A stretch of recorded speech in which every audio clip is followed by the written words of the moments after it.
The beginning is near.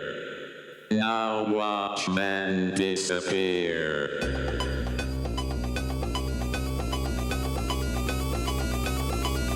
Hey, welcome to episode 12 of the Cult and Culture podcast. I'm Justin Pearson. And I'm Luke Hinshaw. And this episode has our friend Dave Scott Stone, who's been in a ton of interesting bands. And I have had the pleasure to work with him in the Locust. He was briefly in the Locust for a tour, which was a very inspirational point for, or a huge inspirational point for the Locust, as I think we kind of shifted some of the ways we write our songs. It was, yeah, so anyhow, he was in LCD Soundsystem, Melvins, Get Hustle. He worked with Jello and some sort of like kind of Dead Kennedys incarnation thing. What else? Unwound, did I say that? Anyhow, he's got an impressive resume, so it was cool to have him on the podcast, and I mean, he's just a rad dude and all the stuff he does, and like I'm pretty intrigued by his modular synth stuff that he does, and so anyhow, we got to work with him. What? And we got to work with him. Which is awesome. The stuff he writes is sick, so yeah, we're doing some stuff with Planet B and him, which is great. The podcast starts off kind of strange because I think like it seemed so natural. He kind of came in and sat down and we just started rapping about whatever. Like I don't even know what, like where we were headed, and then you pushed record and yeah, and then it was like it happens a lot. Like so, the listeners know that it happens a lot. It's hard for us to just say, okay, start. Yeah, like everybody sits down where you're sitting and we just kind of or stop. Hey, stop saying that. Yeah, that one's a hard one. Yeah. That one's even harder than starting.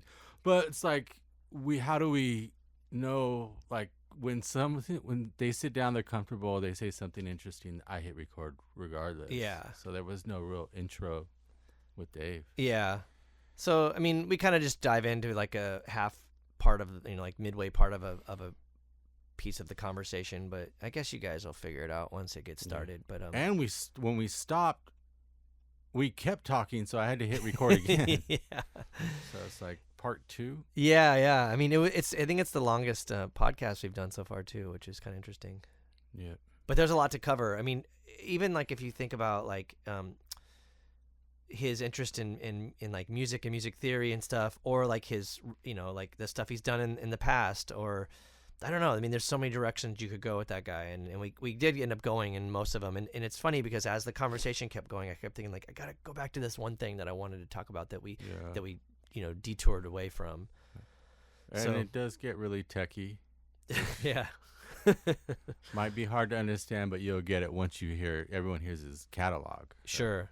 Yeah, or you just Google whatever the hell he's saying, like the flex capacitor.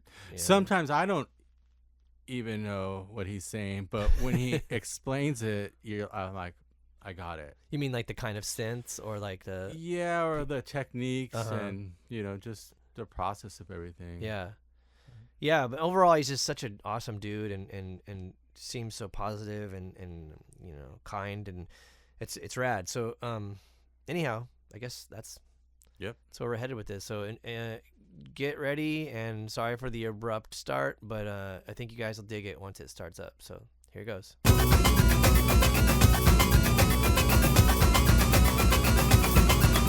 Yeah, I could see, him wanting to take Dead Kennedys material and just like taking it to another level. Yeah. But there was never any conflict. Yeah. I think it was just more like a timing issue. Was Jello in those rehearsals? Were you in part of that or no? Yeah, I was playing bass. Okay. Because Dale was on maternity leave. And then it was just Jello singing? Jello singing. Yeah. And Buzz and I think that was the time period, because I was in Melvins in 2 different cycles. I was a guitar player in 2000 through 2000, beginning of 2002. And then I came back when they needed a bass player. It was very clear to me that Big Business were joining them. But they were still living up in Washington. And it takes time for people to like change their life around and move to a big city. So it was going to take probably at least a year, and it wound up taking about 2 years. So I went in and played bass with them because we were doing Fantomas Melvins big band. Oh yeah. Again, We were doing some Melvins touring, and mostly like the art end of the Melvins sort of stuff, like doing live scores for Cameron and Jamie. Oh yeah. And some more of the heavier, dronier sort of stuff, like making things up while watching a film. And then and you weren't playing modular synth stuff then. No, with well, them. no, I start because I got to work in Melvin's Fantomas big band. As you know, Mike Patton is a completely like, hey, we're all treated the same here. Really amazing dude, and very, very fair, and allowed me to start building a modular synth system. And because I was interested in that, because I was always into guitar effects pedals, and when I was playing in this old band Slug, which was a long time ago from LA. I was playing, it was 2 bass players, and I wanted a very guided silo sort of driving bass that had lots of effects on it. And that's why I loved what you were doing, like, because your use of effects, it was more like playing stuff. And then my friend Damien Romero, who was a harsh noise guy, who was the other bass player, because I would do tricks with I would use Y cables on some distortion boxes and turn them into like oscillators, getting them to feedback on themselves. And then Damien once said to me, and this was for like overdubs when we were doing our record, Damien said like, oh, you basically have a modular synth system. I was like, wait a second, you mean like those patch bay things? Yeah. He's like, yeah, but you're just using effects pedals. And it started getting me into the headspace of looking into modular synthesizers, because I always like synths, but I like physical instruments like guitars and basses and just something like really to freak out with. And so, but it's in the late 90s, you're working a driver job. Modular synths were like a couple, maybe like $500, that's a lot of money. You know what I mean? Like, this is late 90s, $500. Oh my God, I'll have to save months for that. And so I wasn't in really any space to do that. But then when I started, being in bands, that I would come home with some money from doing things, or, because after Slug, I played in the Get Hustle. And I started putting all my effects pedals on a music stand with an AB box. Yeah. So instead of like... But you play guitar. I was playing guitar in that because, I always like guitar stuff. And I actually consider guitar my main instrument. And, but, playing with like Mac and Maximilian and Valentine, we were just really into non-popular music. Yeah. And we're trying to find, it was a bunch of people trying to do very individual things that maybe, we weren't normally around. The way Mac played piano mixed with Maximilian's drums. It's like, okay, I don't want to do like Antioch era guitar playing. Or, so I got my Jaguar. Which was kind of a weird time because I think everyone expected it to be Antioch era. Oh, yeah. I think people were we were lucky that in San Diego, we had way better shows in San Diego off of the, Antioch sort of like community that they built over the years. And then we were just like a really, really, like, our influences were, well, obviously when you take away the whole Nick Cave, PJ Harvey thing that Mac and Valentine sort of had, Mac got really into Thelonious Monk, and would practice he would practice all day. He was so dedicated to it. It was so amazing. I was into sort of like things like Sonny Sharrock and like, skronky guitar sort of stuff. We came together with like sonically things like The Birthday Party, even though nothing we did sounded like them. And we had this powerhouse drummer that just really ripped it up. And then Andy Ward played with, or Mackie, Buzz's wife, was the first bass player. And then, we wanted to get on the road, tour. She had her own life as a graphic designer, and she couldn't like jump in the van for 6 weeks, getting like, if we're lucky, $100 a show. It just wasn't. But she was great, like the stuff that she did, and she actually brought me into it. Then Andy Ward played with us, and he'd play. But wasn't Aaron in it for a minute? Aaron. Oh, okay, yeah. Before that, they had this thing, Bolero. Was that it? Was that No, I thought he was in Get Hustle for like a minute. No, they were him and Myra Power. Yeah. Yeah. They were. They had left the band that they were doing with those. It was Aaron, Myra, Mackie, Maximilian. Aaron and Myra moved to New York and they bailed out on it. I thought it was called Tarot Bolero. That was one of the bands that he had, but or maybe no, it was something else. And they only played one show, and I saw it. And Aaron was like crooning, and like he'd changed from like a freak out thing to actually really wanting to learn how to sing. Yeah. And but they bailed, and then I started playing with them, and then we couldn't find a singer, and Valentine wound up playing with us. Yeah. So started singing with us, and we're just like, yeah, let's go for it. Yeah, and that was it. And that was it. And but yeah, all my effects pedals were on a music stand. That was my approach to it. It's like I get loops going, or like we were so pretentious, but pretentious in a way of like we were trying to push envelopes rather than why be normal, and because I didn't. God, there's so many long stories. This is gonna be edited, of course, but like, wait, no, hell no. Should I hit record, by the way? When you're doing with the pedals, playing guitar, I mean, what was your technique on changing the effects on so you don't have to reach on the ground? Yeah, well, there was that, but also I could like strum a chord, or do like a voicing, like a dissonant voicing. I had an A/B box on the floor, so I really loved guitar into amp tones. Like I had a Super Reverb Jaguar at first, and then I bought a Jazz Master. Well, I put together from parts because Jazz Masters were like $400. Like 60s Jazz Master. Oh my God, $400. That's crazy. And so I built a Jazz Master later on from parts. And so I was working in an amp company. I used to work for Soldano, and I got some deal so I could buy effects pedals through the companies they work with, like Electro Harmonics, for free. So I had this deluxe Memory Man that still is like one of my favorite delays. It was the reissue ones. I think they sound better than the 80s ones, and better. There's for one time, the middle period is actually, to me, the best sounding ones. They probably had time to like work on it. Yeah. In 10 years or whatever, I would think. Right. They push it. They lowered the noise floor. They kind of I don't know if they must have changed chips or something, but it is gorgeous sounding. And I started using that as an instrument. So I started. At first I had a Memory Man. And so I could play a really clean, piercing, like Jaguar Super Reverb guitar tone. And then I could press the A/B box, send it up into the pedal that was on a music stand, so I didn't have to like hunch over. And while I'm holding the chord, I could bend it like, or add the vibrato to it. Nice. And then I got, what else? Then I got...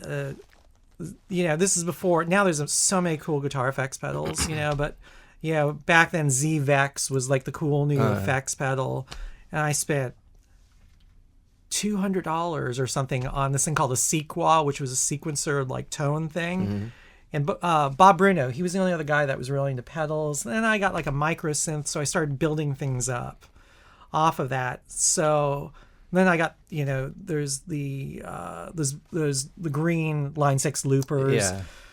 And I would start making loops on that. Oh, the other thing, pitch shifter delay, which is like an Eventide H3000 in a box, or does that sort of that the Rainbow Machine Earthquaker does. Oh yeah. Yeah, so pitch shifter. We were just talking about that. Yeah. Yeah. But so I had that, and I could create a loop. Earthquaker again? We're trying to get sponsors.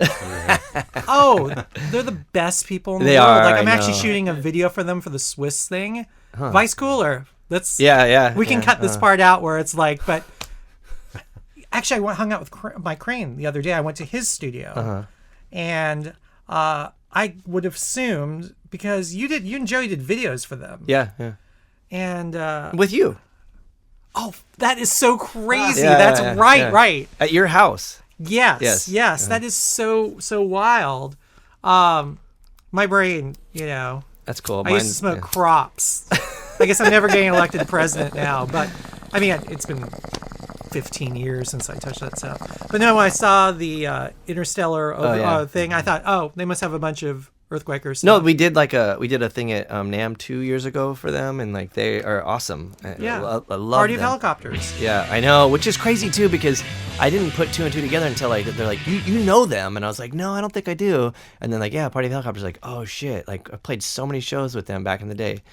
But the data corruptor they modeled after the Schumann PLL, which I needed so bad, and that thing is falling apart. Oh, yeah. Which is another crazy piece of gear because I bought that for $500 like a long time ago, and I was like, I remember like being in New York and being like, fuck, it's $500, and I had to borrow band fund. Everyone's like, dude, you're borrowing so much of our band fund, and I'm like, trust me, I need this thing, and like. Now I could sell it for $3,000, I guess. That was an early conversation because I was a pedal obsessive. Like people that had interesting guitar effects pedals, I remember like being so envious because I knew about that pedal. Yeah. And I think I was really seeking out a 16-second delay, the 81 version, the looper one. Uh-huh.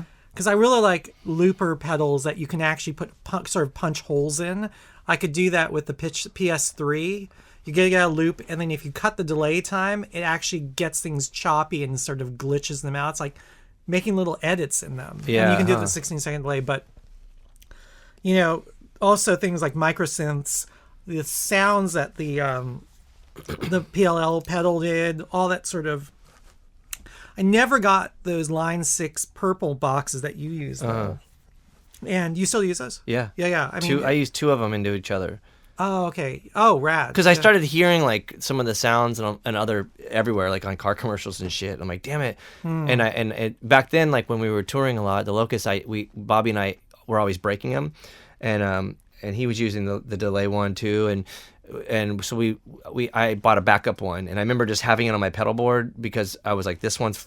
Because there's only 4 options, so like sometimes like only 2 of them would work, or like So I had 2, and I was like running one into the other, and I was like, oh, this is like another beast right here. Like no one's like stupid enough to double up on them.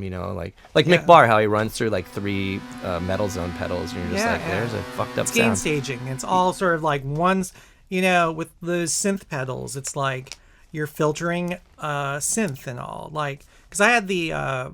That core guitar synthesizer X911 that's modeled in that, but the Line 6 one, the pedal that you use actually tracks a lot better. So I was thinking about getting that, but at that point, after the sort of pedal thing, I started getting the synths. I could, after Melvins and working Melvins Fantomas big band, I was so it's like wow, I actually can like.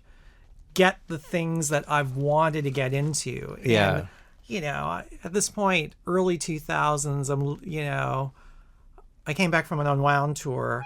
The world had totally changed because it was post 9/11. Oh yeah. So wait, you were you on any Unwound records, or you just played live with them? I played live with them, and then Justin edited together this record of our tour of all like the best parts of our set. Well, it's pretty much our set, but from different places. And it's called Live Leaves, because we were doing Leaves That Turn Inside You. And we were supposed to play in the Middle East with Ereban Radar on 9/11. Whoa. Yeah, which is always like, that's always like, obviously the show got canceled and all. But it was like with Thrones, Mechanormal, but, Ereban Radar at the Middle East on 9/11. The Middle East is a venue in Boston. Yeah, not the Middle East. Not the Middle East, but the world had changed, and and I was living above my friend's garage for $200 a month. I didn't have a car, but I started buying like modular synth pieces. Yeah, but you were also playing in Unwound. Well, Unwound was over, and that money I gotta say it's doing Melvins Fantomas big band work and working with Jello that allowed me to have a good chunk of change to reinvest in the music stuff. Because my needs weren't really like, beyond making music Sure, and all, which sure. you know, I mean, a lot I don't of know us. if that was a great life plan. Yeah. You learn how to live below the poverty line Oh yeah. and figure out. But I mean, for me, I remember when I was like, holy shit, Dave's in Unwound. Like, I mean, I guess like to me, Unwound seemed like at the time like it was so like when Gravity put out that Unwound 7 inch, I was like, what? You're putting it like it was almost like they were like putting out a Nirvana record or something. So I kind of felt like shit. Dave's in like playing in that band. Like that seems insane to me, you know.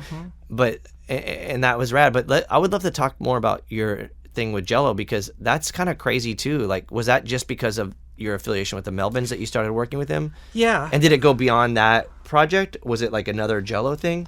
Buzz, Dale, and Kevin, that incarnation of the Melvins. Buzz, he'd been doing the band for a long time. He asked me to start playing with them on a boat back from Alcatraz after January 1st, 2000. I'd gone to see them play at the Great American Music Hall because they were doing some sort of big 2000 celebration and all. And I didn't even have, I was doing Get Hustle. And we just did this record for 5RC. We just recorded with Tim Green. Yeah. The one with the giraffe on the cover? Yeah, right? Earth Odyssey. Oh, yeah. And, you know, I did not see it coming, but Buzz was like, hey, would you like to go do a tour with us? I was Like on bass or? No, he was. I kept on thinking you mean like Get Hustle. Like I'm sure Get Hustle would love to go on tour with you. And Buzz was, and then he was like, no, I want to do something different. I want to mix things up.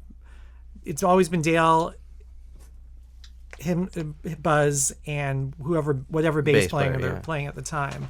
And they just done the trilogy records, and Buzz just wanted to mix things up. He knew I didn't play like Buzz. I could play actually I can't play like Buzz, but I could do rhythm guitar if Buzz wanted to solo. Sure. But Buzz gave me free reign to do whatever I wanted to do. He wanted an extra layer of noise because I was also really in the harsh noise scene, contact mics, tabletop electronics, feedback mixers, all that sort of stuff. And so Buzz wanted an extra layer of noise in the Melvins. And I mean, sometimes I would do Melvins riffs and then Buzz would solo over it because it would make sense and all. But I kind of could do whatever I wanted to.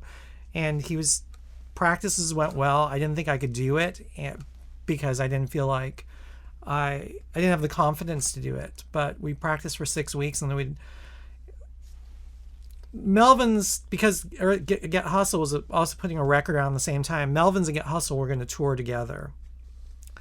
And so I was going to go do 4 weeks with Melvins, and then Get Hustle was going to join us for the second 4 weeks. And we were going to I was going to play in Get Hustle, and then I was going to play with Melvins.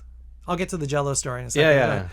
But you know, everyone else in Get Hustle wanted to move to Portland. And, you know, it kind of like, I went on tour with Melvins, and when I came home, they weren't in Los Angeles anymore. Whoa. No, it wasn't like that. Oh. Valentine called me and said, hey, listen, you know, we're moving to Portland, and we're going to do the band. You know, you should, you know, I'm glad you're playing with the Melvins. Keep doing that. You know, we want to try something else. Yeah. And so, I mean, that's what's, you know, young bands, you know, we're all, you know, they were in their early mid 20s. I was in my mid to late 20s. So there was a bit of an age difference between us all.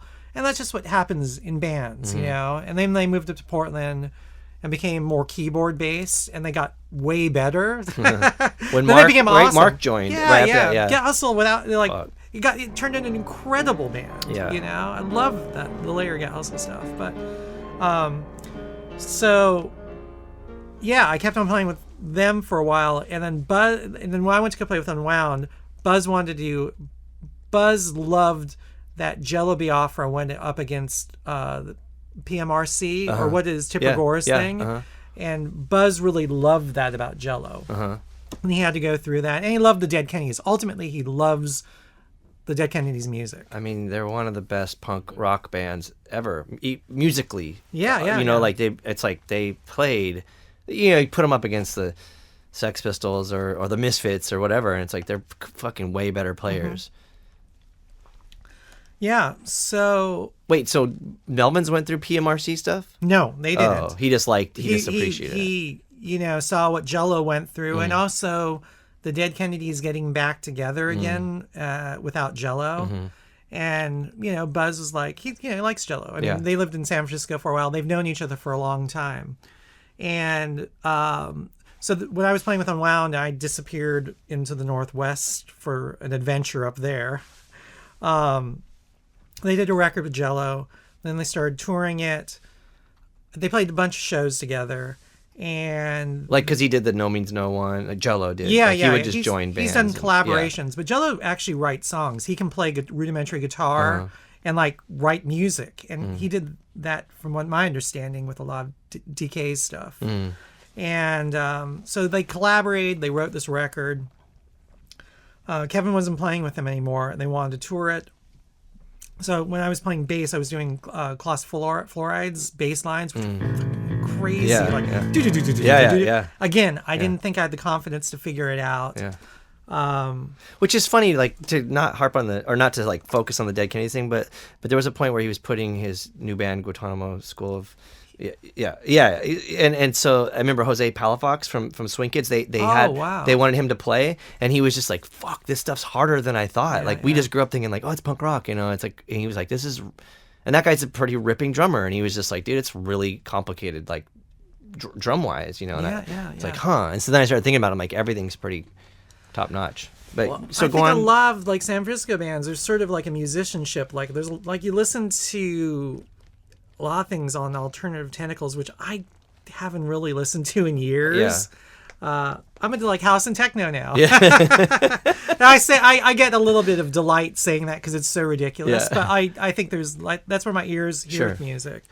Well, that makes sense too, because we can jump to that point. But even when you started working with LCD Soundsystem, like there's such a vast mix of stuff going from Get Hustle to that. I know. But so like I would love to hear about. We could everybody, all of us here who would have thought that, like, you're doing something. Well, you've played. Again, in this lifetime, you and I have to be in a band together at some point. We were. What do you mean? Like, no, that was Locust and stuff like that. We have to figure a project out. Okay, but you know what? You were a huge influence on the Locust. What? Yeah. Oh, stop. No, I mean, not to, because I still want to keep talking about the Jello thing. But when the Locust were asked to play this festival, and it was like right when we kind of started playing, like getting more, like a little bit more, recognition or whatever, and the festival was like, you have to play for 45 minutes, and we're like, fuck that, like like 45 minutes is too long, like we don't even want to play that long, and I remember like us kind of just like, I don't even know how we like internalized it, but we were like, well, we had 45 minutes worth of material, but we were just like, no, we're not gonna bring back those old shitty songs. Like everyone wanted to hear like the crap from like the GSL records or whatever. Yeah. And so we were like, no, let's just get Dave in our band and just make our set a lot longer and like have like, like the Thunder Sheet and like weird interludes. Cause a thing that we were struggling with was like playing live and having everybody come and heckle us, and we're like, this is fucking lame, because we want to play music and not like have to just talk shit back to like people. And so the whole thing was like, how do we redefine this performing, and it was like, okay, well, let's bridge every song together and have this thing. And so it was crazy so the next thing we put out was Safety Second Body Last, which has like huge soundscape pieces, which you kind of like steered us in that direction. I don't know about that. I mean, everyone had, and it's like, okay, when I first saw the Locust, because you see different transitions and all, like, I'm going to see Unwound and Godhead Silo, Carp, Bikini Kill Rock Stars sort of stuff. And I find out about the San Diego scene.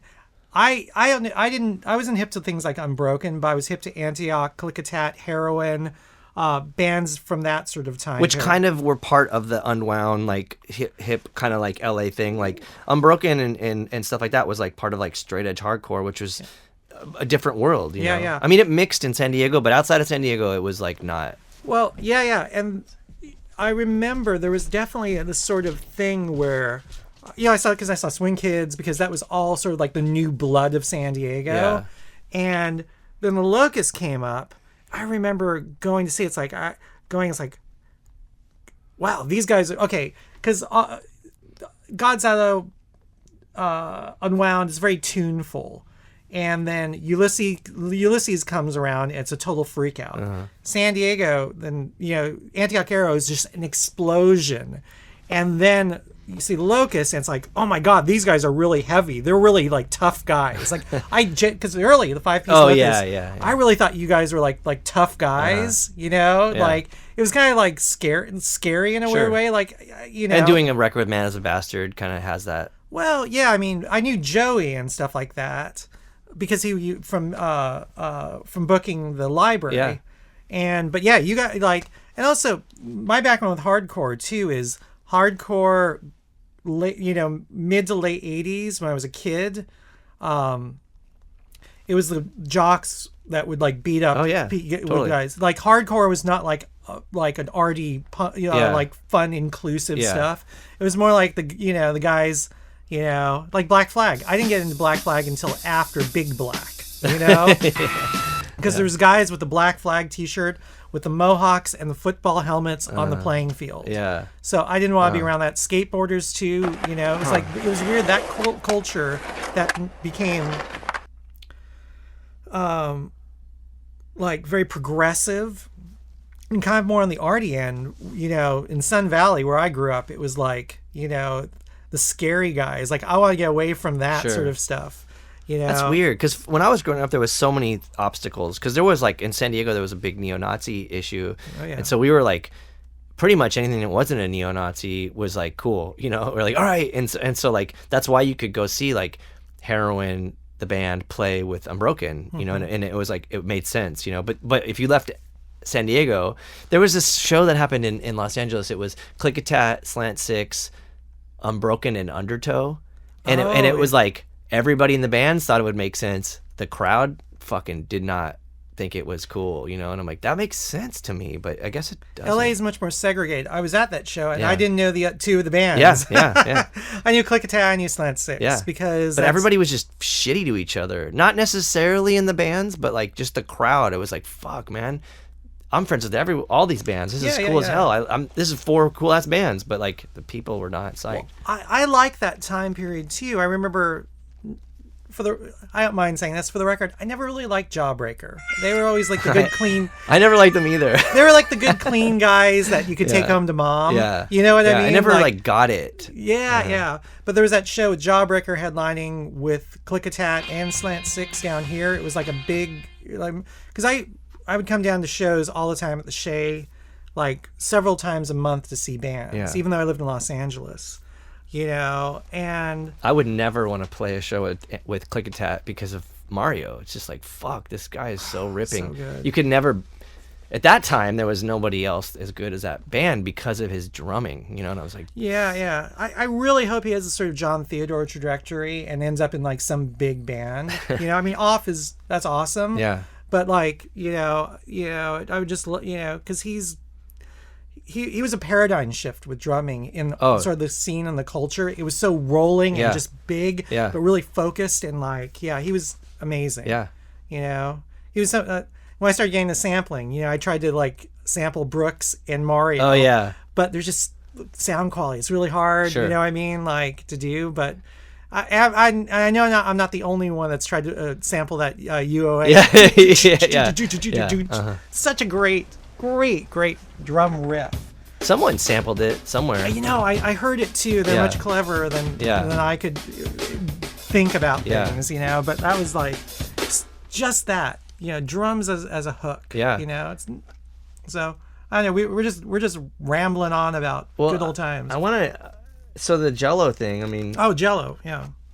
Cuz Dead Cross played and we did Nazi Punks Fuck Off with him, and it was, I mean, I've met Jello a bunch of times over the years. We were on part of these like record label panels and at these things that like music, I don't know, where they had like live bands, and then you could go hear this panel of these people, and like I was always kind of shocked when you'd be like, oh yeah, Justin from the Locust, or like talking about like Sonny K and GSL, and I'm like, how do you know this shit? Like I just figured he didn't know, but he did, and I was like, okay, this is cool. But when we did the song with them, it was like, this is pretty fucking surreal for me. I mean, it's pretty surreal to play in Dead Cross, but also like on top of that, like here's the dude like doing it, you know. And then it was weird to like there was a shitload of backlash. I think people were just like, fuck that, you know, keep the politics out of punk and like or whatever. And I'm like, I mean, there wouldn't be a lot of shit if Dead Kennedys didn't exist, like, you know. And so it was kind of weird. But I mean, so the thing that you were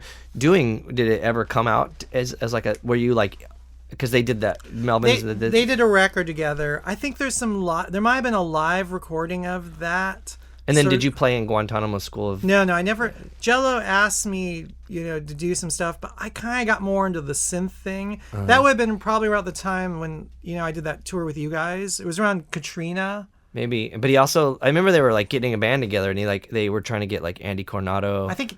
Oh, no, Andy played with the Melvins for a little bit, right? He was doing something with... Oh, no, he was playing bass in the Jello Biafra Melvins project. Okay. And that was probably about 2008, 2009. And Andy, perfect guy to do it. You know what I mean? Two Geminis, Jello and Andy. You know, Kanye. You know, they say very inflammatory things. You know, Morrissey, Bob Dylan, Trump. You know, like all Geminis, Svenonius. Wow. You know? Wow, you just fucked up everyone by throwing Trump into the mix. I mean, know, he is. I I'm know. just glad he's not a Leo. Jesus, Oh thanks. God, yeah. Which he seems like he'd be one. He seems like he's got it. Well, yeah. I mean, you know, we're probably preaching to the choir. Sure. Yeah, but I really sucked the air out of the room by that. But, anyways, yeah. I don't know if any of that stuff. I think probably it was released live and all. But yeah, I forgot how many shows we played. Some big festivals over in Europe. You know, the whole like it was probably like a metal punk with hybrid. Jello. Yeah. Doing the Dead Kennedy songs. Well, it was Melvins. We were doing songs from that record that they did. I think we were probably doing Halo of Flies, the Alice Cooper song, and a bunch of Dead Kennedy songs. And so, what was Gabe gonna do when they were talking to Gabe about playing? Just replace Dale? Because I think Dale was on maternity leave. Okay. You know, Wow.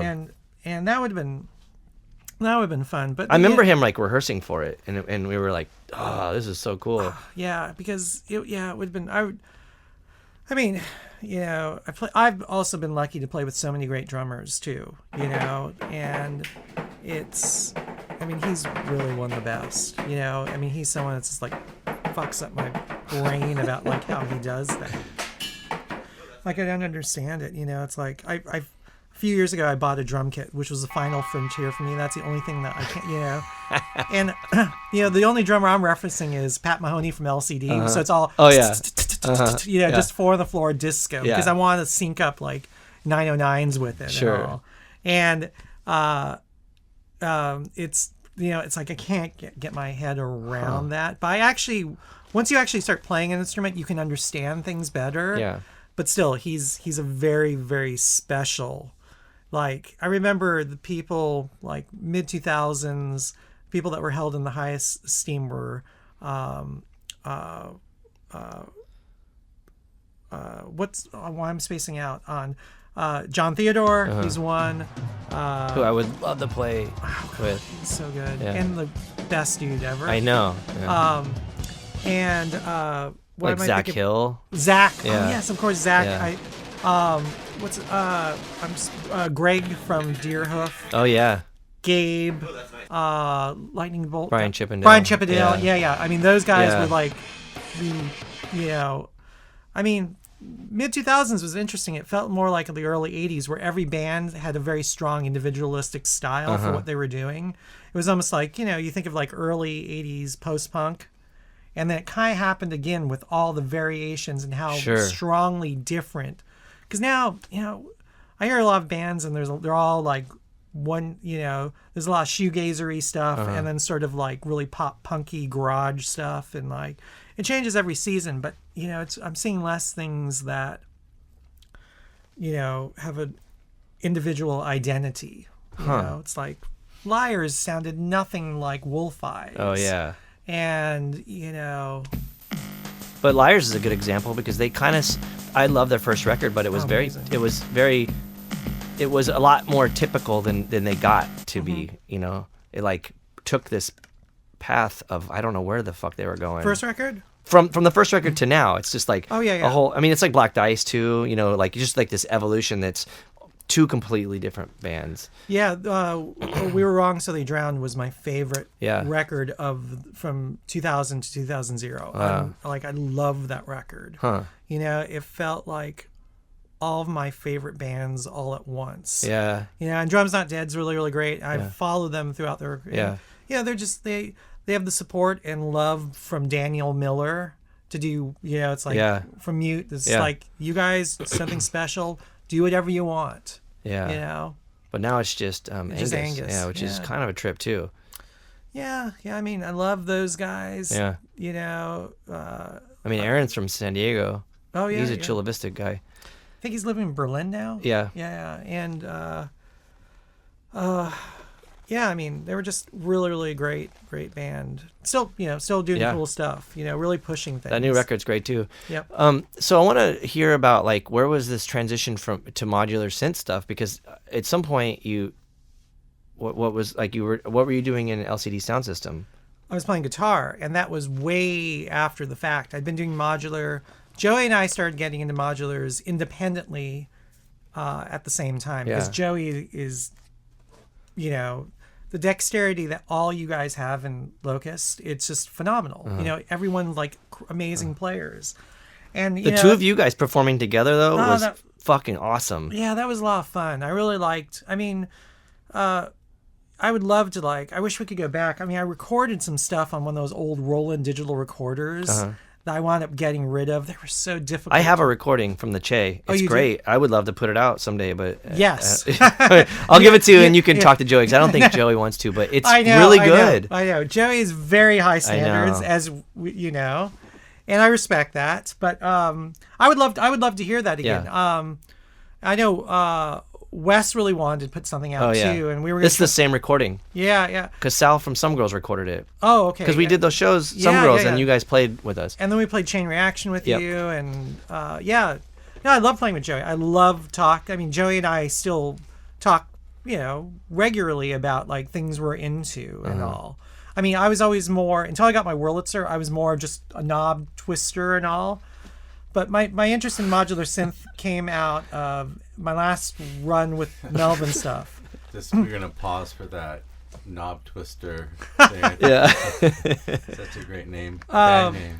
Yeah, but I mean, it's like, you know, people that can really play synths and all. Joey's one of those guys. I was just making sounds and trying to get into the synthesis that he knows how to do as well. You know, he's very deep into it. And so the modular stuff is, okay, I worked with the Melvins and did Melvins Fantomas stuff for a bunch of shows. Got super well sorted out with that project. Like, oh my God. Like, I was used to having like donuts in my bank account, you know, zeros. And I wanted to reinvest into music stuff. I wasn't ready to get a studio or build a studio yet, but I was working at a microphone company called Royer Labs, building like ribbon microphones after 9/11. So after Unwound, building ribbon microphones, I'm living in Pasadena above someone's garage, my friend's garage. It was actually really nice. It's really peaceful out there. Living above a garage is better than living in a garage. It's true. It was like an A-frame thing. And it was really, you know, I look out the window and there was like parrots, the Pasadena parrots out there. Yeah. But I was taking the bus, or the Gold Line had just opened up, so I was taking the bus to and from work in the Valley, building the microphones. And I went to the NAMM show, and I checked out the Voyager, which was brand new. I went, wow, this is incredible. I had some synthesizers, but nothing like, you know, fancy. You know, I was used to the Moog Concermate, the Radio Shack one. And, you know. Which is like, I mean, that's like, it was like kind of meant to be a toy, I think. Yeah, but they sounded great. I mean, they were the sound of so many. That was what got the Locust into using synths, was that thing. The Concermate, I thought it was called it's a realistic. MG1? Yeah. The MG1, Oh yeah, Yeah. MG1. But it was sold at Radio Shack, and it was really cheap, and that was the jam. And you could find them in thrift stores, We found, literally yeah. $35, $40. Like Bobby and I found one for $75, and that was like we just were like, this is so much money, but we need this for our band, and that was what changed everything. Yeah. I mean, they're really cool. I mean, that deserves actually a reissue. The organ stuff, even though it's got the cool synth, but all the other things that it has are really cool too, and very underrated. But yeah, so I saw the Voyager. I went, wow, this is amazing. I felt like very inspired by this instrument, and I hadn't felt that way since I built my Jazzmaster. My Jazzmaster made me want to actually learn how to play the guitar rather using it as a sounding instrument, and like actually figure out what a scale was, and just like the basic stuff that everyone else figured out that I did in reverse, because it was all the extended technique sound sort of stuff.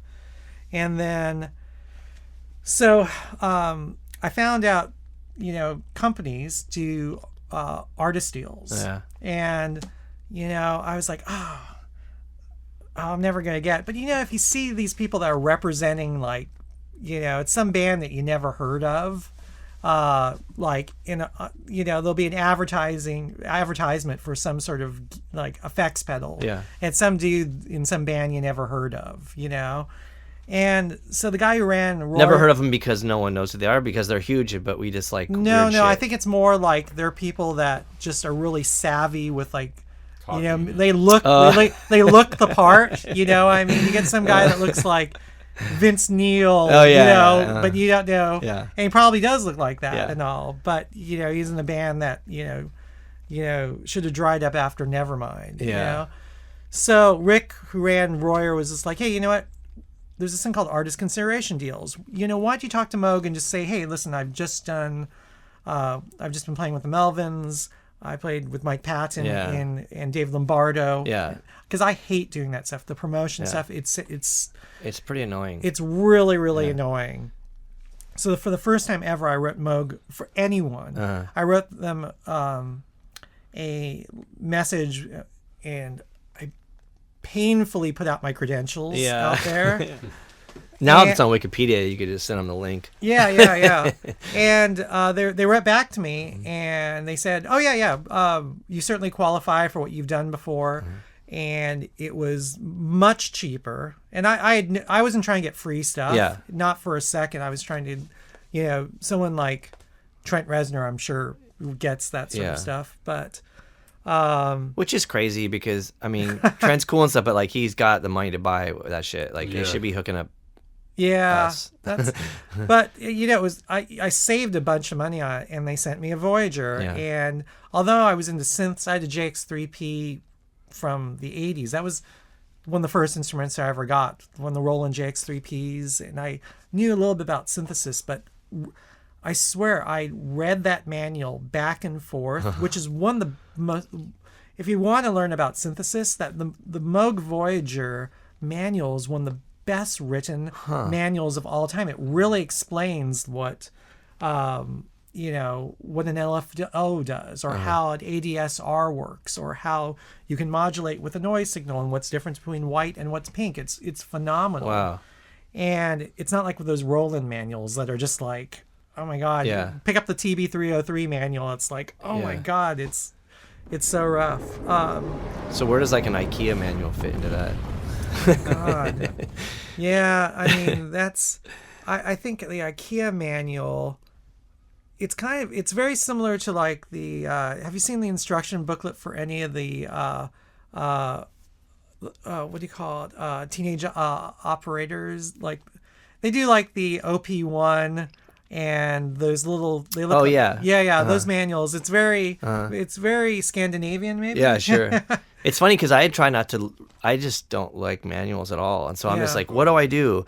And then I kind of dicked around with Joey's Moog a little bit when he got it, but I was, it wasn't my gear. But I thought like, oh, maybe so rad. Like if I had this, just to like not have a, I would just try to figure it out. I mean, that's same with like any kind of effects pedals. I mean, I remember like I don't know, like the line 6 to those like M13 ones or M16 or whatever they're called. And it's like all of the line 6 pedals in one. Yeah.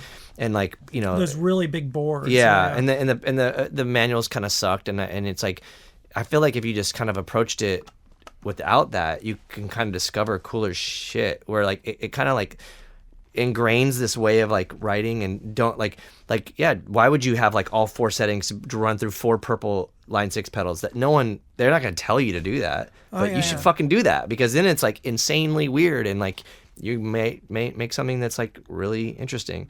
But that's the thing is like not I don't know, like maybe less explanation is good. I get through like 3 pages of every manual that I go through, and then I'm like, I pretty much get I learn more from the table of contents and just familiarizing myself with the words. Yeah. And then learning like the NPC. I'm like maybe page 4. Yeah. That's the farthest I've gotten. So the manual, I have the manual here. And like you can see the first 3 pages. SP 1200, by the way. Yeah, SP 1200. Yeah, and you see like the fingerprints on, but the other 47 pages, nothing clear white. Yeah. The sub 37, this is very difficult for me, but my son knows how to do it. So over the weekend he came down and we just sat in the studio. He was just showing me how to use it, and I learned more, and then we're just experimenting. It's just like the manual. No, I totally feel you on that about sort of intuitive exploration, and also like doing things wrong can create, or like, amazing accidents. Sure. I mean, Get Hustle was completely built on like, failed attempts making interesting, hopefully interesting. Yeah, sure. But or like Black Dice, I feel like they kind of did that too. They, like they didn't really know, like the reference points were so skewed, and you just kind of make something up. Well, I was completely with you about not knowing about what things did, but there was something about the Voyager that made me want to explore synthesis, so I would know how to do things with it, so I could instead of like blindly doing something, I wanted to be able to work intuitively and instinctually. So if I heard something or I felt something, I could go to that knob and move it to something. And trying to cut down any sort of space between the thought and the action, and just being able to go into it. And there was something about and then moving into the thing that got me into modular synthesis was all the jacks on the back of the Voyager. Because once I found out what CV was, which up until then I didn't know anything about, because I didn't read any manuals about what CV does, or I didn't know the difference between MIDI and CV, and I was never interested in MIDI. Like there was something that no, I'm not there anymore. I use it all the time, but it's just a tool. But the whole idea about like electrical pulses being, sending 5 volts to something and it causing an A to come out, and then sending 5.2 volts out and a B coming out, or whatever. And there was something very organic about like electricity not being consistent, and there being subtle variations in like sound and all. I mean, you're going to get that, but analog synthesis, it just seemed much more natural. I don't know. I got really, a few times in my life, I got really inspired by something, and I totally get the whole thing. And I subscribe to like just fucking around and finding something better that some schooled person's not going to get, and that's why I love having people coming over to my studio. And because when I built my studio, I have everything set up so everyone can work intuitively and have fun and not have to know how to do anything. But me kind of like guide them and throw them into this room where they can like explore stuff without knowing it, and me capturing it like without them knowing things. That's really important to me and all. But but now at this point, it's like me knowing about this stuff, I can be more of service and help people do things more. But yeah, the Voyager, I wanted to control an analog delay with my finger so I could get things to oscillate with the XYA control in the middle of the Voyager. So I got this company called Bassist. They were building these frac rack kits, and I thought they were really interesting and weird modules because the Voyager is very straightforward. LFOs, it's not so weird. It's very standard in the synthesizer. But mixing modular synth pieces with the Voyager that interact with the Voyager, I could expand upon the normal, basic, but great sound that the Voyager has. I could add... But you could also import. Right? Couldn't you import, because when Joey would run his modular patch bass into his Voyager, so you're sort of importing these other elements to it. Exactly, yeah. I figured out that I could send by pressing a note, with the analog delay, I could hook it up to the Voyager and run it into the external audio in. So I could send a note into an analog delay that was feeding back into itself, then run it back into the Voyager, and I could use the keys to change the speed of the delay and almost use a self-oscillating delay as a melody. Oh yeah. It's like that when I figured out I could do that, I was like, oh my God, modular synths rule. It's like I got that started it. It was really the Bassist Time Machine. I had to get the I/O module first just to start things off, but the Bassist Time Machine started me with modular stuff, and because I had jobs like soldering things before, I bought the parts and the board, soldered up. It was much, if that's $300. Because the one that you toured with in the Locust, you built. Yeah. And I remember Joey was inspired by that and then built a giant one too. Well, I was using smaller stuff, the frac rack stuff. Okay. And Joey was again excited about modular stuff too. He bought his Voyager, and that Joey and I totally came up together with all this stuff. And he, without a doubt, because I use the 5U system, Joey inspired me to get that because I was using frac rack stuff.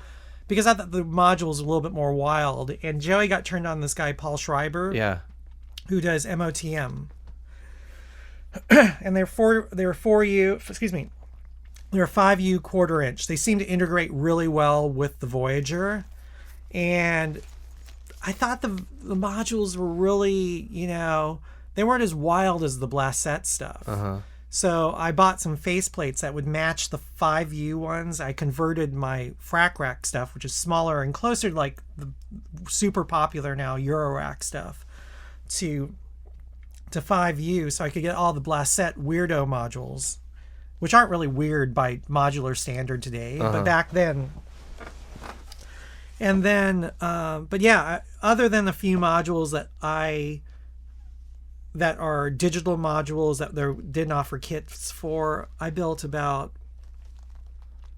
40 of the modules, 40 of the 45 modules I have. I have more modules than space in my thing I play shows with.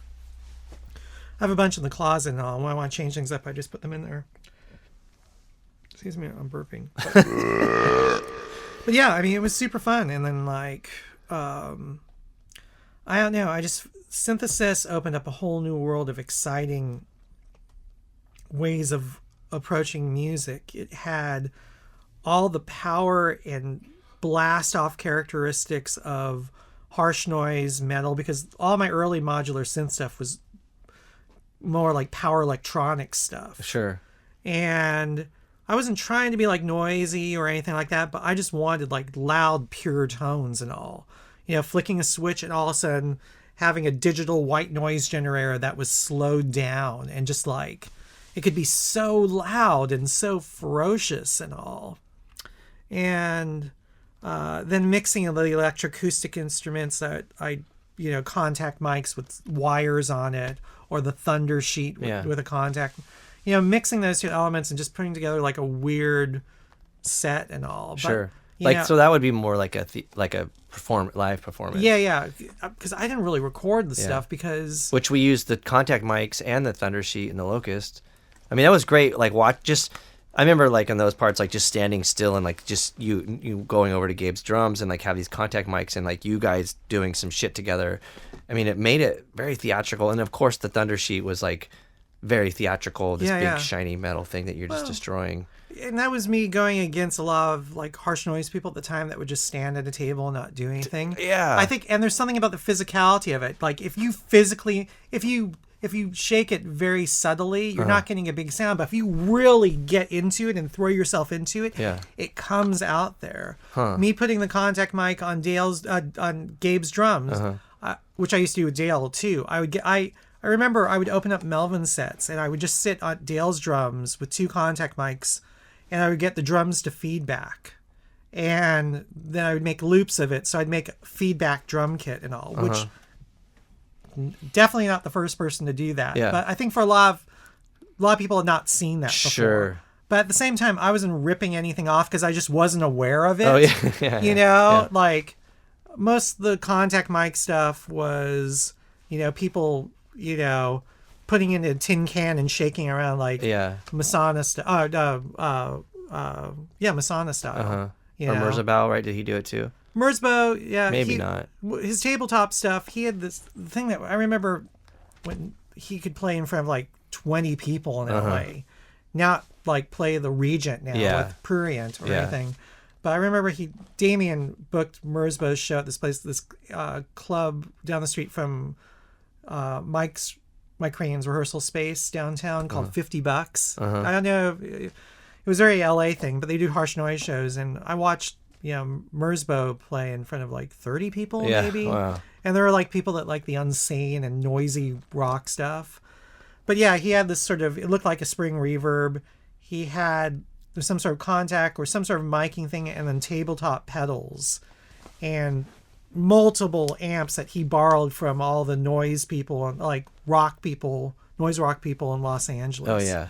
And it was great. I mean, it was so loud and stuff like that. But also, I didn't want to do that. I like the space because I want chaos, and chaos is in the regeneration of things, as you feed back through things. It's like one cycle of, contact mic resonating against a paper cup, or a wire and all as it goes through there and continues to go. And that's where you get the chaos of it and all. And that's why it's like, to me, it was very... Harsh noise was like free music and all. But also harsh noise, I think you kind of cut off you limit yourself with like texture. And I think that's my kind of bigger gripe, because like I like a lot of the stuff that like Trogotronic pedals do, because there's texture to it. It almost sounds like rubbery, or like there's or wet, or like there's something to it, where like a lot of noise stuff is just harsh, piercing, abrasive stuff. So.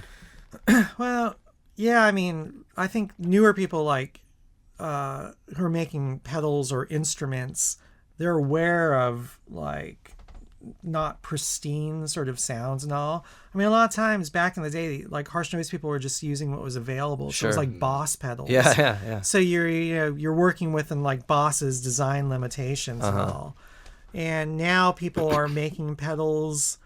I saw this one pedal that I'm kind of bummed, because I always had this idea too. It was like a contact mic with a circuit in it, so it was almost like a reverb tank for the pedal. So you'd play something, it would excite the contact mic in there. The contact mic would work as a speaker, and then another contact mic would go back into it.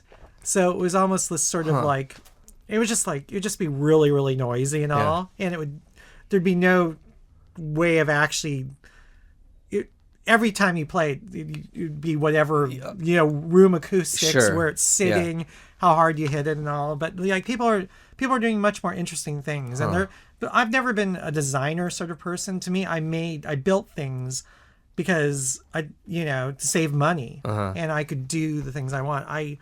I'm not a designer. It was people like Raina Rusum, who plays synth and LCD, and she designs sort of some ideas with like electronics and all. And so how did your approach to LCD work then? If you were playing guitar, I mean, you had all this knowledge of synth. Well, or modular yeah, synth. because LCD is really James's thing. And James Murphy came from our world. He knows who the Locust is. Sure, yeah. He used to do... I mean, he had that Losing My Edge song, and it references, like, everything that we grew up listening to. Exactly. He's part of the culture and the scene. You know, if you look at the DFA logo with the lightning bolt, it looks very much like the K logo. And there was something about that. And James had toured with Long Hind Legs, which was Vern Rumsey's band, and Fits of Depression in his old bands.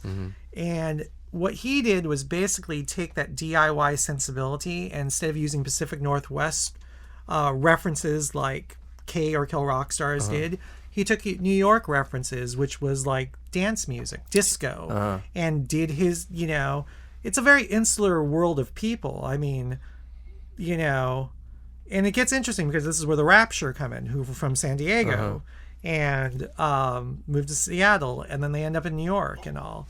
But I mean, the early thing, like Justin Chernow, who Panthers, I think he was. You know, took James to go see the Rapture and all, and James was like, "Oh, I'm starting a label. I want to produce you guys."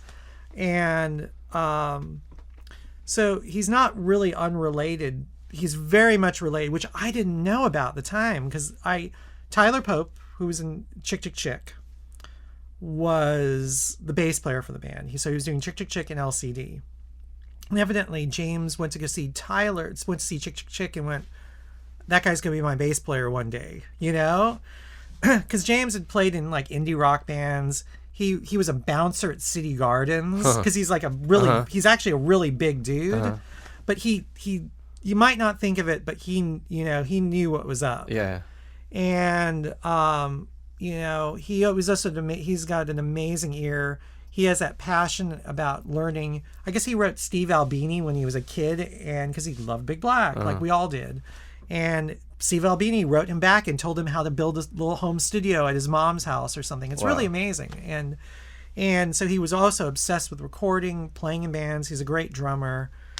And, you know, he started, after he produced The Rapture and started doing remixes for bands, he started making some LCD music. And the dude can do everything on his own. You know, it's not unlike a Nine Inch Nails situation. Okay. But instead of, you know, taking a major label money and then hiring hotshot people that you don't know, he hired these people that were around him that were like out of college and like, oh, you know, we're working at the coffee house or we're carpenters. Yeah. Because he wanted to be around the people that he knew were like talented friends and all. Like Pat was in La Savi Fave, is how you say it? Yeah. And Nancy was Nancy's only been in LaJuan McLean and LCD Soundsystem. Okay. But, you know, it's like he hired his friends that were out of college. He's so DIY, and it's weird because there's such a massive band at this point. So because they're so insular and like, you know, when the guy who had been playing guitar with them before, he's also in this band Hot Chip. He was also working as their musical director. He's another one of those guys that can play every instrument in the band and show people how to play their parts. I love Al. He's an amazing guy. And I toured with him. So Al, they were putting out a Hot Chip record the same year the LCD record was coming out. You know, I remember I was just going out with this girl and saw the Coachella lineup, and it was Jay-Z and then the LCD Soundsystem underneath. And I thought, oh wow, Tyler's doing really well. Yeah. Maybe I've never been to a Coachella. Maybe I can go to this. Yeah. And because they're music enthusiasts, nerds even, about like record, like not collecting but listening and seeking things out, and gear enthusiasts, and you know what I mean, like they can really talk the talk. You know, and also they're just kind of like, you know, as you get more successful, there's a lot of people that just might want to, like, they get kind of thirsty around you, and they're, you know, they're a little sensitive about that sort of stuff. So actually, you're part of the story too, because I came down to San Diego and I was like, Justin, hey, I'm going out with this girl. I want to come down for Valentine's Day. Can you recommend a place? You recommended, do I say, like, because you recommended the Pearl, Oh, the hotel. The hotel, because I was looking for a cool hotel to go to for Valentine's Day or around that, and then a restaurant, and it's Alicia.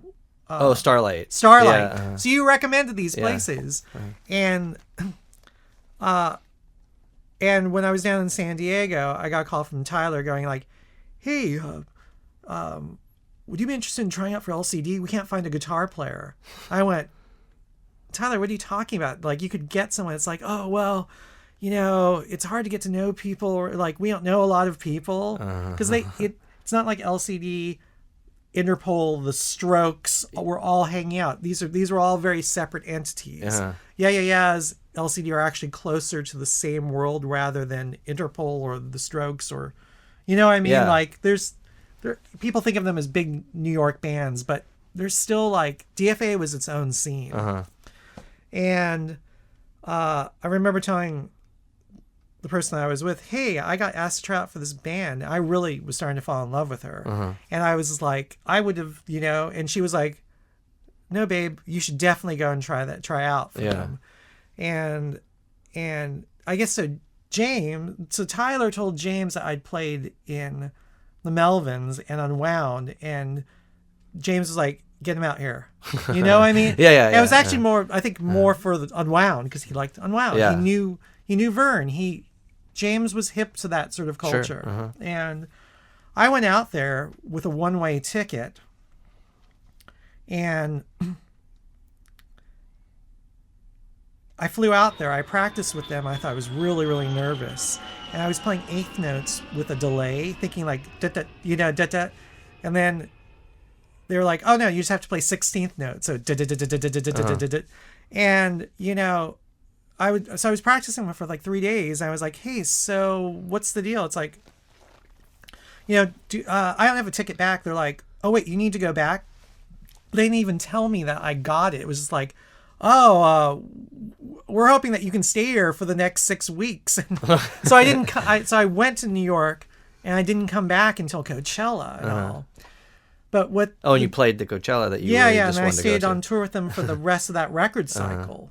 So I played 118 shows with them. I remember you played like a YSL thing. I was like, that's no, kind of I didn't play the YSL thing. Oh. That was when we were practicing, and that was I was not related. Okay. I didn't. That would have been fun to do just for the weirdness of it. I know. Because anything sort of weird, like when I see like Johnny Chromatics doing some weird runway thing, it's like, that's so, because knowing where everyone comes from, it's like, that's awesome that they're having some weird experience. But James writes all the music. He gets people to come in, and it would be like a Fantomas situation. James and Patton are both Aquarians, very intense. James and Mike actually strangely remind me of each other, with their work ethic. They're really intense. James is, a lovely, amazing person. Like, he really, really gets it. One of the first things he said to me was like, after we started practicing, and, I was finally learning all these parts, and he was like, "Hey, I just want, I really appreciate you taking time off of your life and the music, that your own personal stuff, to play in my band." Wow. Like, he's an amazing dude. Yeah. Like, he's one of the best guys. Like, I was going through a hard time a couple years ago, and he was writing his next record, the comeback record and all. And I realized when I put the timeline together, he was calling or checking in with me every few days, or every day, or texting me, like wondering how I was doing while he was writing his new record. Oh.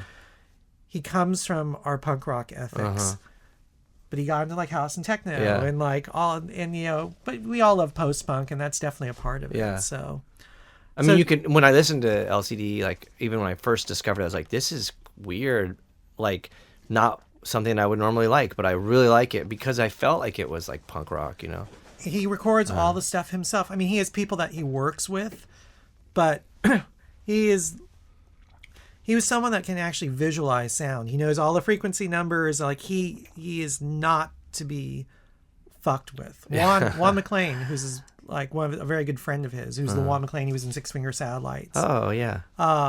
James used to do front of house for Juan McLean, and Juan has always said, like, even if James couldn't write a song, he would be one of the best recording engineers in the world. You know, it's because he threw himself into the learning how to do it. You know, making, doing it, reading the manuals. He's someone that's inspired me to like read the manuals and learn how to do this stuff, but actually make stuff and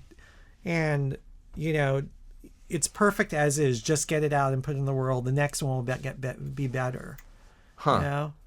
That's really crazy too, because a lot of people that I work with they're like, I don't want to say anyone's name in specific, but like they won't just put it out there, like you did it, but they're not sure, and like, I don't know if I'd ever put out my first, second, everything, like I feel like I had to put it out to learn from it. Yeah. Well, it's like there's people that are very encouraging people that it's better to exist as where it's at, because that will take you to another level. Yeah. Or make you question. It's like, oh, I shouldn't have done that.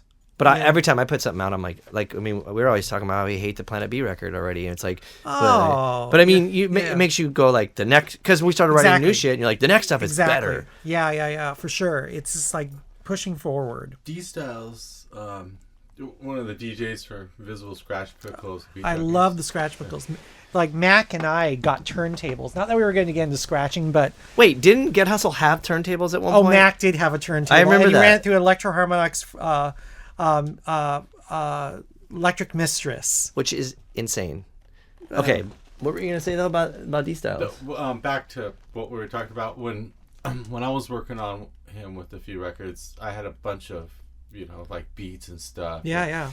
He was like, "Oh, what are you doing with these?" And I was just like, kind of like, holding on to this and this. And he was very like, "No," he's like, "You made these now, like release, like let these go now, because this is who you are now, and then develop, like, don't hold on to these for 2-3 years and hoping that, like, just who you are now is you should release that kind of music now and not like hold on to it, because you're going to develop as a musician and a person at the same time." So it was like that really changed the way I was, even though I still hold on to it. But well, it's just like continually make stuff. I make things and I work and develop ideas and all, and also because now I do scoring work, which is so cool. Well, I'm lucky that I get to do some projects like that.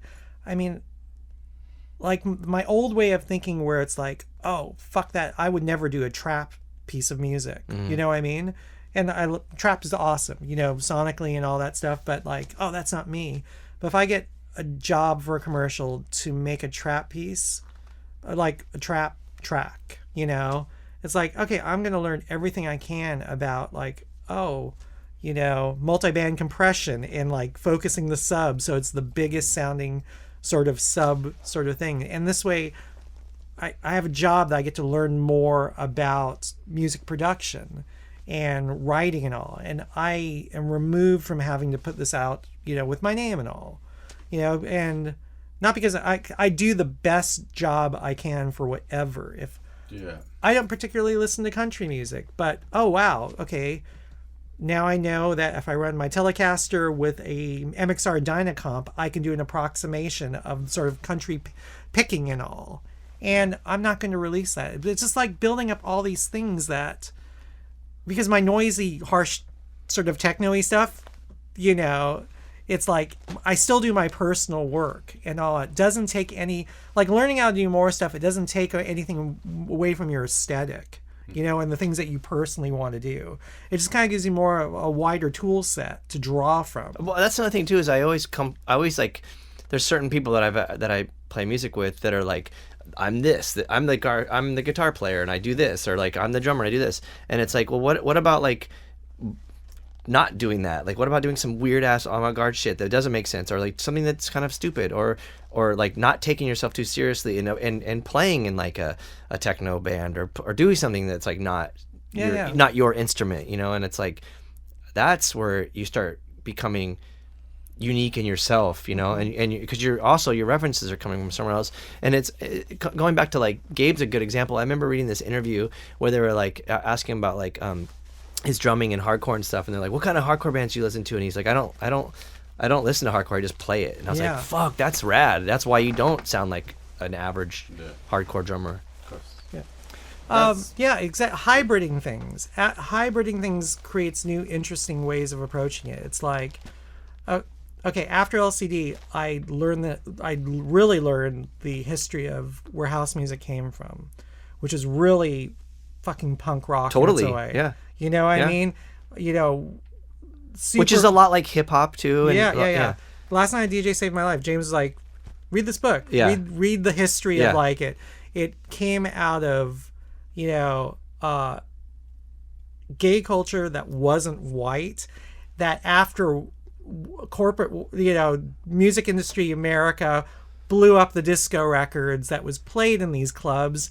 You know, DJs looping the same record for 32 bars and then tapping in a 909 kick underneath it and on a reel to reel. That's fucking punk rock, because you destroy a culture when you stop playing, like making the music. You know, that's Frankie Knuckles right there. Yeah. And then Larry Levon, it's like, so learning that, like, I could, like, you know, dance music, real dance music, because, you know, I listen to Warp Records, but, you know, Square Pusher is not like techno or house. Yeah. It's its own thing. But I listen to a lot of electronic music.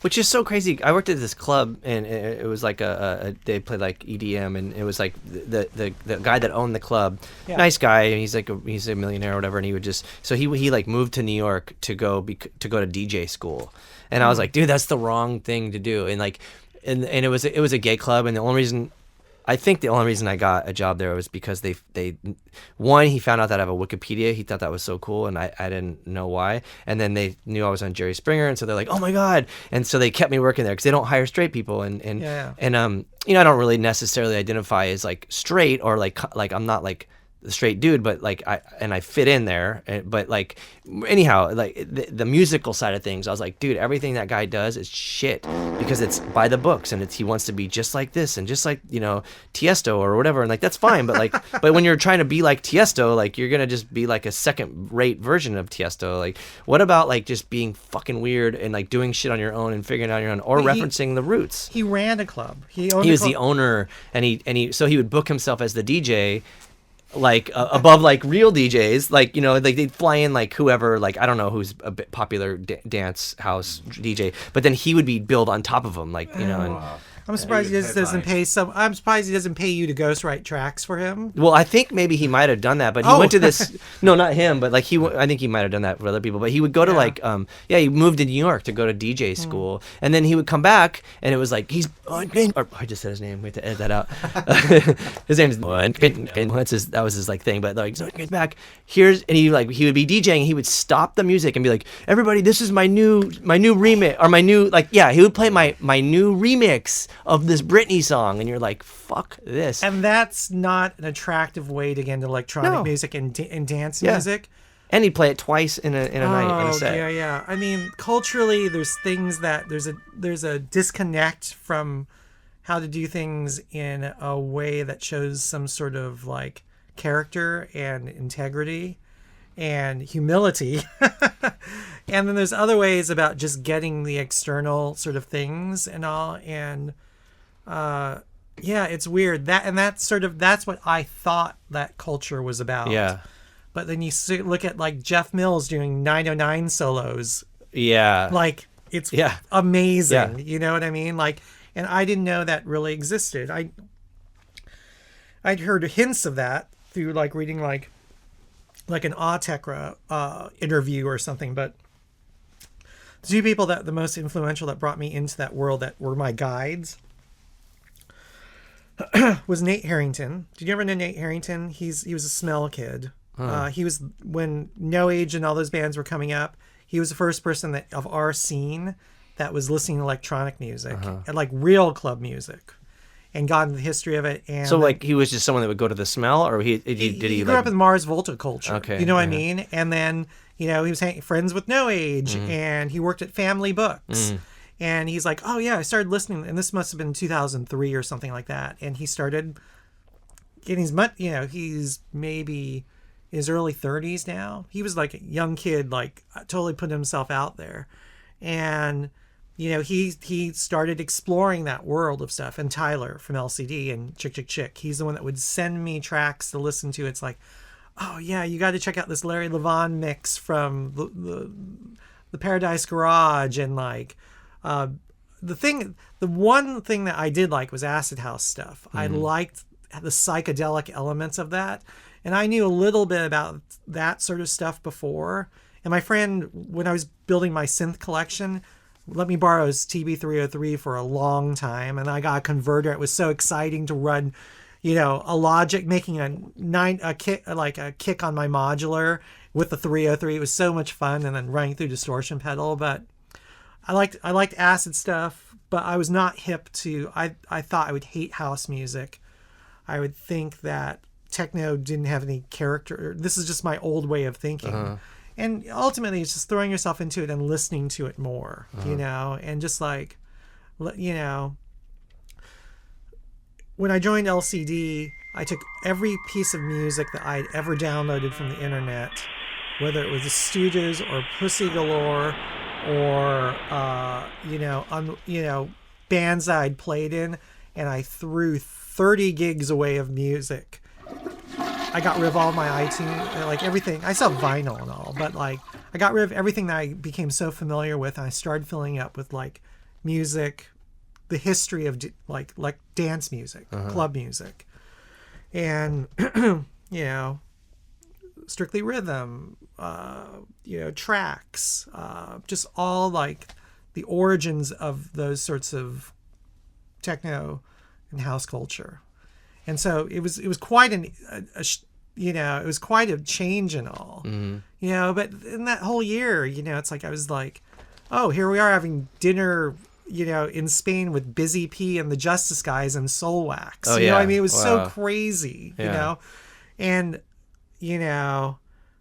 I mean, not until like I was in, I would have to go to Pat and go like, hey, what's the deal with these guys? It's like, oh yeah, it's Dave and Steph. They're good friends of ours. You should listen to the Night Versions record. Oh yeah. The records before that, they were like these, rock guys, but Dave Sardi produced them. You know what I mean? Like then they got into electronic music. Yeah. And I started putting like, oh wow, you can be into punk rock culturally. You can have played in weird rock bands your whole life and still figure out a way to be a part of this. That's so funny because I feel like, and I think Luke and I have discussed this a lot too, like because the word or like the term punk rock is so it's like just I know it sucks. But punk ethics, like the punk is in everything, it's in hip hop, it's in fucking, absolutely, it's in like some country music, it's in whatever. But it's funny because even today on like on social media, like someone was talking about Tijuana and like no one's punk enough to play in Tijuana anymore, huh? And I was like, actually, I'm gonna go tomorrow night and see Dave Scott Stone play. Oh really? And awesome. He was like, fuck yeah, and he knew who you were and stuff. He's one of and I was like. And it was weird that he like made that comment, and I think it's weird when people do that and complain or whatever on social media. But regardless, I threw your name out there thinking like this guy's gonna either just ignore me or whatever, or like not know who you were, or not think you were like punk rock. And he was like, fuck yeah, and like I mean I'm sure he'll be at the show tomorrow, and that's just something in itself right there, because I mean I don't know who would think like, oh, Dave Stone's playing, it's gonna be punk rock, Well, yeah, yeah. but it's gonna be punk, like it's gonna ethically, Well, the electronic stuff that I do feels, when people write some of the bands that I've played in before, it's not gonna sound like LCD, and I've met people. I'm sure you understand this. It's really hard to talk about things that you've done before because it'd be very misleading and all. But that's the thing is, like, for me, when I saw you perform at the Planet B night that we had you play at, it was like, it seemed like LCD and it seemed like Melvins. To me, it feels more Melvins. It's like really, because I want it to be like sort of one riff that goes over everything. And the thing that I like, the funnest thing is I start with like, I write drum parts. I have a 909 and I'll write 4 different, because you can put 4 different groupings of 909 things together. So I'll write 4 groups of 909s, like sort of like an intro, sort of a main body sort of thing, something bigger, and sort of a breakdown. So I have those things go, and then I'll record that into Logic. I don't know if we should get into my old tech. I don't care about talking about it. Is this too nerdy and all, or should I talk about it? This Okay. whole I podcast is very nerdy. Okay. I love it. It's fucking great. Yeah, because I go about a long way. I don't like write in Ableton and all this sort of stuff. I like writing on the 909. I love the way it feels. It's very intuitive. I can open up and close hi-hats and all, and I can jam with it. So it's like essentially like acoustic. I mean, not acoustic, but like you're playing the instruments. Well, my MPC, well, okay, so after I write the 4 different sections of one bank of the 909, because I don't get too further from that, I then send that information into Logic. So I record the MIDI information from the 909 into Logic, and then the 909 clocks are really sloppy, so I quantize it, you know? And so I get it on a grid, and then I take the MIDI information from those sections. Sometimes I'll do things like, okay, I'm going to take, this goes on too long. Okay, I'm going to take out this rim shot for 4 bars, bring it back in 4 bars. Because ultimately, I want to write something with my drum beats. And this is the fantasy for anyone that programs drum machines. I want to make something with just the drums. If there's no other instruments, it would take you on a journey, you know? And with the 909, you got 10 sounds to do that in. But and so after I do that, I'll listen to just the drums of the 909, you know, over to see if I want to change it. So I make the arrangements after listening to it. And then I put it into the MPC 1000, and then I clock it to the 909. So I send the MIDI information that's originally it's from the 909, put into Logic, tighten up everything, because when things are sloppy, it gets people, they're less hypnotic about things. But I like a solid kick that just like, you know, very mechanical. I mean, I play with swing settings and like on like hi-hats or you know, but I don't get too complicated. I get all breakbeat, Derek Basic, who's a genius, Aphex Twin and stuff like that on it. And then I put the 909, so I get it back in the real world coming out of the 909. And then I run my modular to kind of create other things. I'll play like a modular line on the MPC pads because I want to play it there and not on a keyboard. I want to have a very MPC sort of feel. And sometimes it's very like repetitive and all, and then I'll record sub bass from the 909, usually a self-oscillating filter that's pitched and all. So the sub bass is actually coming. The whole thing is my live set is all the sounds are generated from the modular or the 909. That's it. I don't like design something in massive and throw it in there and all. I have used some CR78 sorts of sounds before because I just love the CR78, or I've used some sort of blocks and all, but you know, all the synth stuff's all from the modular, even if it's not. If you saw how I do it, you would probably want to bang your head against the wall. There's something about doing things the long way. I do it all the long way. Yeah, because you get into detail of that, more, you know? Like, my tracks look crazy. Well, that's funny how you're picturing it, or how you're painting it. Because when I come in here and we're working on Planet B stuff, there's like just an assload of tracks, and I'm like, what in the fuck? And then he'll like isolate something, and I'm like, dude, what is that? That sound is so cool. And in the mix, you don't hear it, and I'm like, you got to get rid of something because that's the jam, you know, or like something that you would never even know existed. I build, and then like the construction of the song is actually deconstructing the song. Yeah. And that's where it's at, because I hear just so much, and then writing the song is just it's like peeling it, and then you're like, oh, here's the song, you know. Yeah. Well, I mean, that's where the freedom and detail of electronic music is and all, you know. And like at some point, you know, in Los Angeles for me, coming back from tours, you know, it's like, and trying to play with different people at this stage in my life and all, I'm either going to be playing with you know, people that are kind of doing it for the first time, because that's more like the energy of the personality that I like. But trying to like put a band together and getting a bunch of people to practice all at the same time, you know, I mean, oh yeah, all that stuff, like it's really, you know, it's hard to do, and it asks a lot of other people, you know. So that's why, you know, being self-contained, you know. So you're just only playing by yourself now? Yeah. Well, I mean, if someone asked me to play with them, like there's my friend, I recently have like, I didn't know this whole world of like Giant Drag and the Icarus Line. I've met the Icarus, Joe from the Icarus Line now, but I never saw that band in the day. I know that you're in that documentary or something like that. Oh yeah, Retox played in it. Okay, yeah. But you know, it's like I need Retox and all the bands that you did, but I didn't know that band at all. I also didn't know Giant Drag. Everyone I know, and they're very popular bands. I totally get that. But there was a lot of Icarus beef with our community or our world because they like stole one of Joey's synthesizers. What? Yeah, from LeShock. Whoa. And Joe got his ass handed to him. Whoa, I have no idea.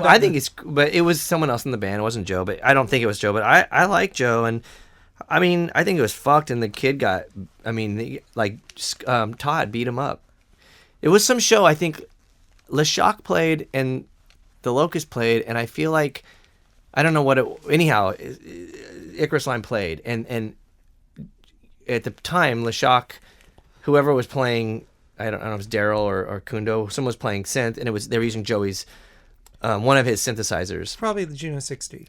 Maybe. Nerd Talk. It was. But I don't know if it was that even. I don't know because I think the Locust was still using that. Regardless, though, like the synth went missing, and so everyone's like, "Where the fuck is it?" You know, looking around, and like the Icarus Line came. It was at the Glass House. Icarus Line came to the show in a station wagon, and they packed all their gear in. And there's windows, and so Todd's like, "What's that synthesizer in the window of your car?"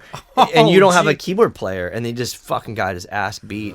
Wow, I had no idea. And that, like, again, I'm very removed from that scene. Yeah. I met Joe actually a handful of times. I really like Joe, and I've known him since like he was in the Kinker Sores and whatever band was before that. Like back when he was like in a ska band, you know. Like I mean, he's a cool dude. Yeah. Well, Annie and him used to go out and stuff like that, and then I don't know. I mean, Annie and I have a mutual friend, our friend Caitlin, and like, I guess I met Annie about 10 months ago, and out of the blue, she was like, "Hey, you play synth, right?" And she's like, "Hey, I'm doing this. My old band, Giant Drag, is doing a reunion show. What would you think about? Would you play synth bass with us?" And I was like, and I didn't realize I knew about like as many songs that I did. I'd heard them and stuff like that, and I'd not played in the band in a long time, and in a band. I'd been doing shows. Like I think I probably played like Acid Varsity maybe the week before I did that, which is in San Diego.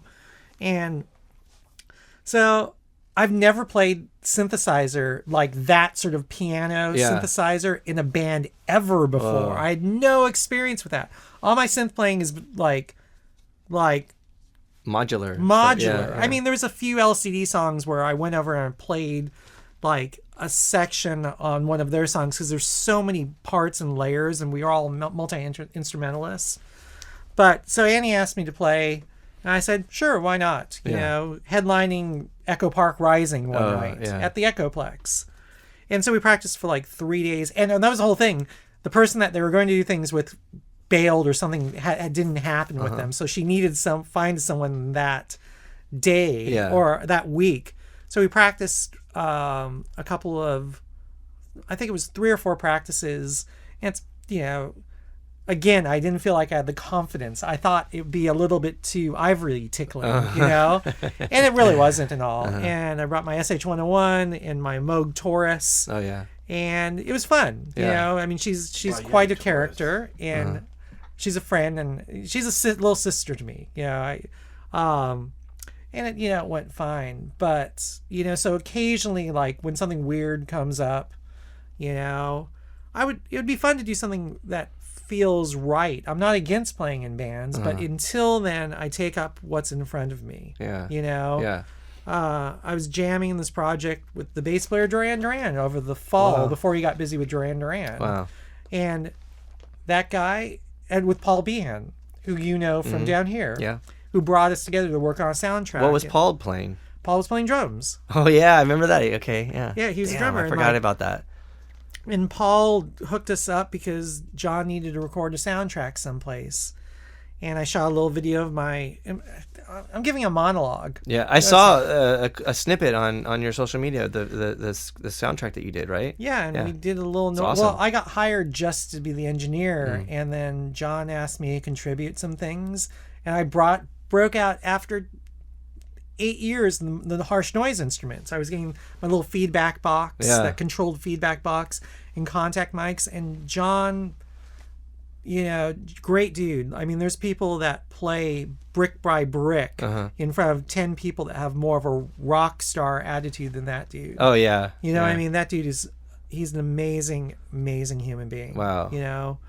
And from Duran. Yeah, I mean, he's an amazing bass player. He's not I remember I would do some recording, and this is all fun stuff. It's probably not going to exist in the world and all, but maybe it'll at some point and all, but I'm sitting there and he's doing this amazing sort of bass line, and it's I mean, that's sort of fun, what I mean, and it's I'm up for like sort of interesting projects that kind of like challenge me to do things that I don't do, and get me to be less me, what I mean, or expand into this sort of new thing. But maybe less you is actually you. You know what I'm saying? Right. Like Well, you're exploring. whatever. Yeah. Yeah. I think you have a pretty eclectic. I know you don't want to say like resume, but it is an eclectic resume. It's because ultimately, when it comes down to it, I love music. Just love music, and I'm really. I don't know. But do you hate music too? I mean, because I've quit so many times. No, I mean I hate certain music. I'm like, I hate this shit because it sounds junky or crap or like weak or like lazy or something. Well, when you start recording stuff, you start hearing music, you start listening to things that, you can remove yourself from the aesthetic or the content and just hear like the quality of it. Like, I don't like Steely Dan, but every Steely Dan, Aja is like one of those records. If you record music, you have to listen to. So I listen to it, and I can't stand those songs. But I think like sincerity is something that I can hear like something in a song, and it doesn't seem sincere. Therefore, like I hate that shit. Yeah. Well, yeah, you can definitely feel like I hate messages in music more if I don't relate to it. Like I can appreciate sounds and movement of music, but a lot of times, like with reggae music, the bass line I can get with, even a lot of the drums I can get with, but when they start singing and what they're talking about, even like it's Are you talking about the religious aspects? Yeah, that too. I do hate reggae music, like, actually. I'm like, why did you start singing? I love like instrumental music or like minimal thing, if you're not like talking about something. But maybe there's innovative reggae music, right? Because I mean, to me, I feel like reggae music's based on one sort of chord progression. It's like one thing. Like there's one reggae song to me, but maybe like that's. I mean, my mom says that about everything I play. It all sounds the same, It's like, okay, I get it. So maybe I just sound like my mom when it comes to reggae music. If reggae had just the drums and bass, I would the skank and the keys and the modern reggae now is like, but I love I'll edit that out. But the bass and the drums, a lot of the drums, not the older drums, are just so good. Or like the old Jamaican recordings, they didn't have like a lot of that, like King Tubby. I was gonna say I could listen to King Tubby. The sound system part of it is so great, but then they start singing, and I'm like, well, but maybe it's like the Congos. I like the Congos singing and stuff like that, but. Culturally, that was the whole thing. Justin Strasberg turned me on to that. And it's like, you should really take a listen to this. And, sometimes if you trust you have people to curate like the better parts of it for you. Sure. I like everything else this guy does and what he creates, but he likes this thing that's removed, or this person is completely removed from this sort of stuff I can't stand. There's good stuff within everything. Yeah. It's having a guide to bring you Sure. into it that knows where you're coming from. Like I have a friend that currently because I also like I try and help people learn how to record stuff and mix things. So I have a friend, he came from the sort of like, he was on the Sub Pop band in the 90s, and he's now like a production designer. He's getting back into music. He's got some nice pieces of gear because he could get good stuff. And he's like, oh, teach me about house and techno. Like, what should I listen to? And it's like, I like where you're coming from. I like what you do personally with your music. And this way I can kind of help guide him into, it's like, oh, okay, this is what acid house is about. You know what I mean? It's, he's like, but so repetitive, it doesn't go anywhere. Yeah. I'm like, well, okay, you have to understand this is for like being on a dance floor. Yeah. You're a little buzzed. You've been dancing for hours and this comes on. And these sorts of sounds, a distorted TB303 line, it's actually really exciting. It can be, it's the timbre of a certain sound that can create yeah. some effect. Yeah. And so if you've been writing like sort of like Cold War gothy sort of rock stuff in the 90s, like it's a really, really hard thing to get into. Mm-hmm. Like for me, I don't listen to a lot of reggae, but my contempt that I once had for it changed over time and all. There's a lot of like cheesy reggae as there is like a lot of cheesy metal or sure, yeah, you know what I mean? I mean, when people say reggae, they think of Bob Marley, and it's just like Yeah, the guy's a homophobic womanizer dick. Yeah. But Could You Be Loved has some of the most badass like dun, dun, dun, dun, dun, like that. What's it? The what's that? Yeah. Oh, yeah. The I was rhythm gonna say, track to that like, is so. totally like Bob Marley is it's same thing with the lyrics and all that, but when you hear his rhythm section, So that's what you meant by the message.